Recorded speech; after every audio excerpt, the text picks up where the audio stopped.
et les victimes que nous sommes, hein, parce que je rappelle que j'étais aussi parmi ceux dont Tchéboro avait infligé cette question de torture, de traitement inhumain et dégradant en nous jetant dans un conteneur fermé. Des débats libres et indépendants ont caractérisé ce procès. Nous avons suivi de bout en bout et le verdict, nous avons été vraiment soulagés. Surtout que le tribunal a accédé à la demande de la requalification des faits en crime contre l'humanité parce que nous sommes convaincus que c'est... Donc bref, pour nous, c'est une grande satisfaction, ce verdict. Et d'ailleurs, hein, c'est un message aussi fort pour même des juridictions du continent africain parce qu'ailleurs, il y a eu des crimes pareils qui avaient été commis. C'est le cas du Tchad, par exemple. Il a fallu aménager toute une cour spéciale à Dakar pour juger Hissène Habré. Ensuite, les crimes commis au Rwanda, le génocide rwandais, il a fallu aménager des TPIR, donc dans un autre pays, en Arusha, en Tanzanie. Les crimes de guerre commis en Sierra Leone, il a fallu aménager des cours spéciales avec des juridictions supranationales et même supracontinentales, parce qu'il fallait envoyer des procureurs de la Cour pénale internationale. Voyez-vous, et contrairement à tout cela, en Guinée, c'est un tribunal ordinaire, le tribunal de première instance du Dixine, délocalisé à la Cour d'appel de Conakry, qui a conduit ce débat-là de façon professionnelle. Et pour nous, le procès a obéi aux normes d'un procès juste et équitable et le droit a été dit. Et si pour vous ce procès, le verdict final de ce procès est satisfaisant, pour certaines victimes ce n'est pas le cas, qu'en pensez-vous? Oui, disons, je comprends les victimes là, la logique de l'émotion, peut-être même les attentes. Mais laissez-moi vous rappeler des faits. C'est qu'après les événements du 28 septembre, beaucoup de ces victimes ne croyaient même pas à la tenue d'un procès. Beaucoup vous disaient que c'est les commis de l'État qui ont commis ces crimes-là et puis la justice, peut-être c'est la justice divine, voyez-vous. Et on comprend aussi la logique des choses. Je rappelle que ça a été encore une fois une avancée significative majeure. Voyez-vous un cas similaire encore une fois pour mieux comprendre la logique.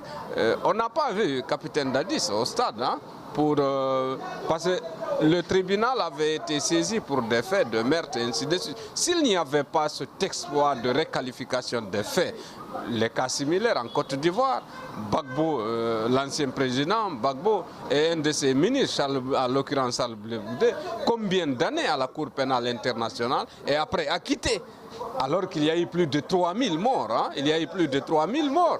Voyez-vous, donc en Guinée, encore une fois, j'ose espérer que les victimes comprendront la logique de la chose. Cet exploit-là, judiciaire, une grande première du continent, encore une fois.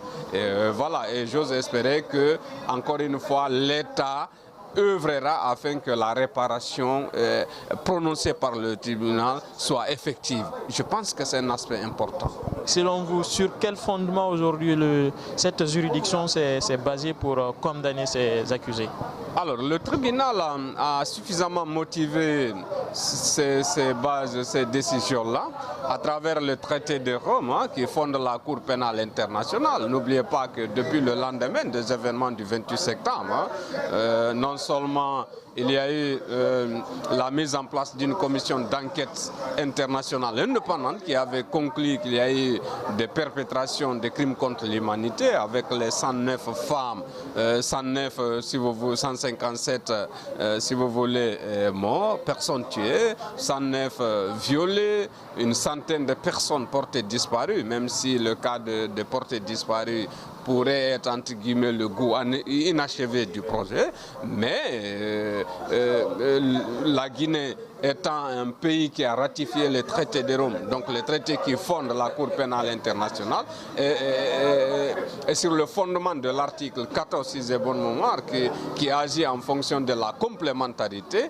vous savez que depuis lors, la Cour pénale avait ouvert une enquête préliminaire à travers le bureau du procureur, effectivement, notamment la chambre préliminaire de la Cour pénale internationale. Et de 2009 à la veille du procès, il y a eu une vingtaine de de mission de la Cour pénale internationale à la République de Guinée. Mais vous savez, c'est quand il y a un manque de volonté politique réelle, ou alors c'est quand il y a un manque de moyens ou alors que la Cour pénale agit, ou alors elle s'autosaisit. Donc la Guinée avait exprimé la volonté et on a accompagné la Guinée. Et nous encore une fois, le tribunal a motivé ces décisions-là sur les fondements du traité de Rome et sur les lois guinéennes à travers le code pénal et celui du procédure pénale.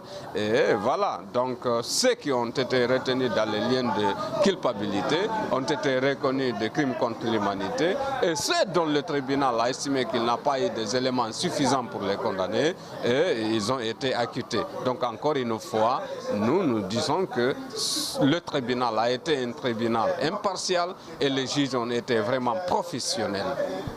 Monsieur Kali, une dernière question. Est-ce que vous appellerez aujourd'hui ces différentes victimes à accepter ce verdict final? Je dis à ces différentes victimes, c'est une grande première, hein? C'est un exploit. Et les victimes que nous sommes, hein, parce que je rappelle que j'étais aussi parmi ceux dont Tchéboro avait infligé cette question de torture, de traitement inhumain et dégradant en nous jetant dans un conteneur fermé. Voilà, donc nous avons été rétablis dans notre dignité. Droit à la connaissance de la vérité, droit à la justice, et nous osons espérer que le droit à la réparation aussi sera effectif, parce que le tribunal l'a prononcé. La communauté internationale, dès le lendemain de ces événements, a exprimé sa volonté d'accompagner la Guinée. Elle l'a fait jusqu'à maintenant. Et peut-être nous osons espérer que cet élan va continuer et qu'elle aidera à la mise à disposition des fonds afin que les victimes, que la réparation soit effective. Parce qu'effectivement, il y a de ces victimes-là qui ont besoin de prise en charge et beaucoup d'autres aspects. Et c'est un droit à la réparation. Donc voilà ce à quoi j'appellerai les victimes. Et surtout que de ne pas oublier, au box des accusés, il y avait un ancien chef d'État, celui qui a incarné à un moment donné la Guinée.